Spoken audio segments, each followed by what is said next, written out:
that we're allowed to say no and that it's not acceptable. So I think that on television and in social media or in the media in general, way back when, a few years ago, it was more prevalent for women to just be like, oh, that's what men do, or that's just what happens. Whereas now, I think we're educating ourselves to say, like, if it feels uncomfortable, then it's not okay. And actually, sexual harassment is something that is a legal matter as well. Like if you're being sexually harassed in the workplace or at university, you can speak out and actually take legal action.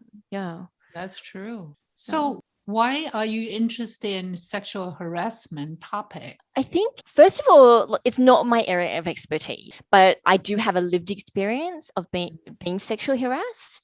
And I think it's 10 years ago now, my mother-in-law is involved in an organization called the Jessie Street Trust. And she created a campaign to raise awareness in Australia about sexual harassment. And I ended up working on that campaign.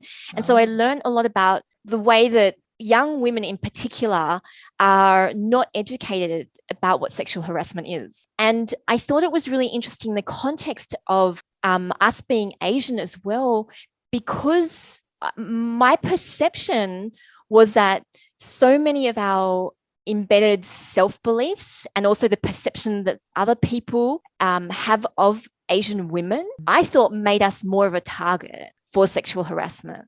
And it was interesting. Last night I had a conversation with my husband. He said to me, is that true? And I actually did some research online and looked up some articles. And there are articles to say that it's much more prevalent for women of color to experience sexual harassment. Wonder why?